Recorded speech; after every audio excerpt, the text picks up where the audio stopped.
Bonjour, nous allons prendre connaissance du nouveau portail famille. Vous pouvez voir apparaître deux fenêtres. La première, la boîte de réception, avec les mails que le service enfance souhaite vous communiquer. Ils sont également sur votre boîte mail perso. Avec la petite cloche, vous pouvez voir que vous avez des messages non lus.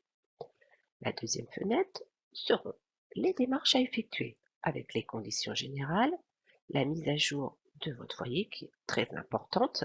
Si vous avez un changement d'adresse à effectuer, il y aura également la déclaration des revenus pour le calcul de quotient. Mes factures, le calendrier des réservations, il y aura un tuto spécial, mes données personnelles, une fenêtre avec les délais des réservations et des annulations. En cliquant sur Règlement intérieur, vous serez dirigé directement sur le nouveau règlement intérieur ainsi que la tarification. En cliquant sur En savoir plus, vous pouvez voir apparaître le tableau. Alors, le délai des réservations. Pour le matin, aucune réservation, pas d'annulation. Accueil du soir, restauration, mercredi. Vous avez jusqu'au mercredi minuit pour effectuer votre réservation. Pas de changement. Cependant, vous avez jusqu'à la veille minuit pour effectuer une annulation. Pour l'étude, pas de changement.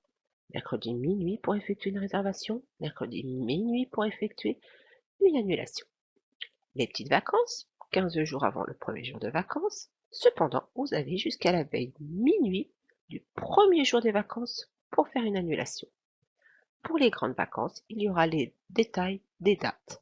Pour cette année, vous aviez jusqu'au 22 juin minuit pour effectuer une réservation pour juillet. Cependant, vous avez jusqu'au 6 juillet pour faire une annulation. Pour août, vous avez jusqu'au 18 juillet pour faire une réservation et vous aurez jusqu'au 31 juillet pour faire une annulation pour août, c'est-à-dire la veille du premier jour des vacances. Nous allons voir mes factures. En cliquant sur mes factures, toutes vos factures apparaissent avec le numéro, la description, la période, le délai de paiement, le statut, elle est payée ou impayée, le total. Si elle est impayée, il faudra attendre la relance du Trésor public. En cliquant sur un des petits PDF, vous pouvez visionner la facture. Vous avez les mêmes renseignements, le numéro de la facture, le mois, la période, la date d'émission auquel a été effectuée. Ici, quotient familial. S'il y a un chiffre entre 1 et 8, c'est que vous avez calculé votre quotient. Attention, s'il y a noté quotient non calculé, merci de prendre contact avec le service enfance. Ici, un petit message que le service Régis souhaite vous communiquer. Le détail de vos réservations. Si un A- apparaît, RA réservation, absence déductible, c'est que votre enfant était malade et que vous avez fourni un justificatif, que la maîtresse était absente ou qu'il y avait un jour de grève. Donc ces jours-là ne vous sont pas facturés. En descendant en bas de la facture, vous pouvez voir apparaître la date limite de paiement si vous payez par chèque. Il y a également noté le chèque. Si vous êtes prélevé, il y aura la date du prélèvement. À favoriser, bien sûr, le paiement en ligne.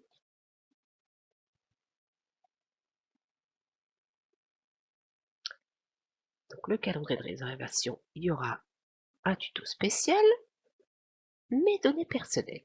En cliquant dessus, vous pouvez changer votre adresse mail si vous le souhaitez, changer votre mot de passe, changer votre numéro de téléphone ou en rajouter un. Je clique ici pour revenir sur la base. Le petit carré ici, c'est votre tableau de bord. Donc mon profil, en cliquant dessus, vous retombez de nouveau, si vous le souhaitez, sur le changement de téléphone, de téléphone, d'adresse mail et de mot de passe. Ici, ce sont vos enfants. Si je clique sur un enfant, par exemple l'élémentaire, vous allez voir apparaître son nom, la date de naissance, son âge, les vaccins si vous les avez communiqués au service enfance, les autorisations également, et les contacts que vous avez fournis au service enfance. Je vais prendre celui de la maternelle également. Voilà, l'enfant, la date de naissance, la santé.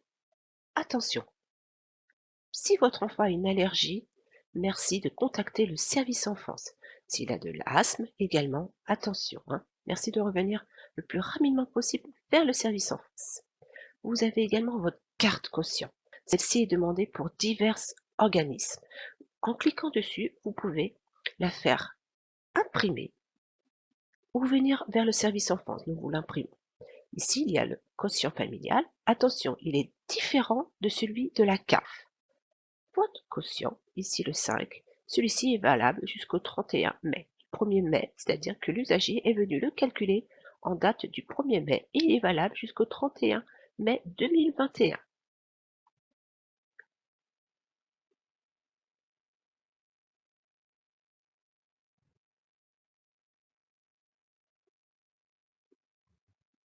Alors, vous avez également le calendrier des réservations qui revient, les factures, l'attestation. Cette attestation fiscale, elle est pour les impôts. Lorsque vous allez faire votre déclaration en mars-avril, pour déduire vos accueils, attention, uniquement pour les enfants jusqu'à 6 ans. Après, elle n'est plus valable.